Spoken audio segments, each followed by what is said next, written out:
ओम ब्रह्म सत्यम सर्वाधार। आज दास का प्रसंग एक गुरु नानक देव जी का। और जब गोपाल पंडित नानक देव जी को शिक्षा दे रहे थे तो एक दिन पंडित गोपाल दास जी ने नानक देव को ओम शब्द का उच्चारण करने को कहा। तो नानक देव के उच्चारण तो किया परंतु शब्द का अर्थ भी पूछा।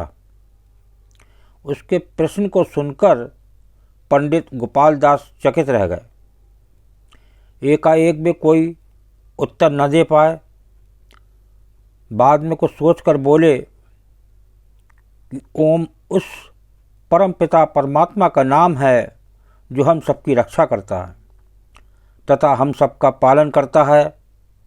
सुनकर नानक ने कहा, गुरुदेव, मैं उसी परमपिता परमात्मा को सत्कर्तार कहता हूँ, वही सर्जनहार है। नानक के मुंह से ये शब्द सुनकर गोपाल पंडित बहुत ही प्रभावित हुए तथा उन्हें आशीर्वाद देते हुए बोले, तुम एक दिन महान व्यक्ति बनोगे तथा संसार का कल्याण करोगे। इसके कुछ ही दिनों बाद जब नानक ने गोपाल पंडित को गुरुमुखी लिपि के 35 अक्षरों पर आधारित एक लंबी कविता लिखकर दिखाई तो उन्होंने दांतों तले उंगली दबा ली तथा कालू मेहता को बुलाकर बोले, तुम्हारे पुत्र में मुझसे भी अधिक ज्ञान है। कालू मेहता के पुत्र थे नानक देव जी। तो उनको बुलाकर पंडित जी ने कहा, तुम्हारे पुत्र में मुझसे भी अधिक ज्ञान है। मैं इसके सामने नत मस्तक हूँ। देखिए, जो शिक्षा देने वाले थे गोपाल पंडित,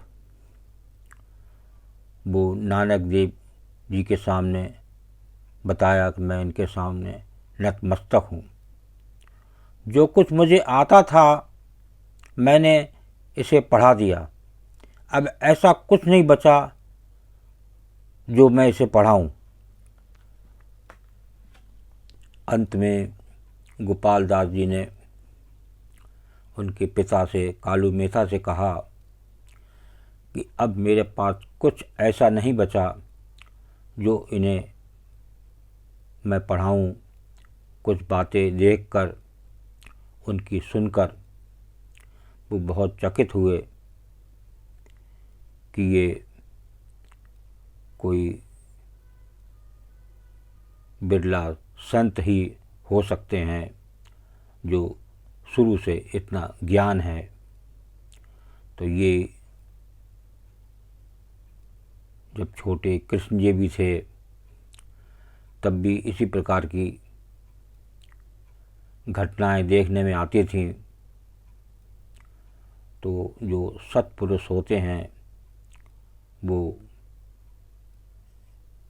कुछ प्रभु की कृपा होती है कि जन्म से ही उनमें कुछ ऐसी भावनाएं होती हैं जो लोग देख देख कर चकित होते हैं।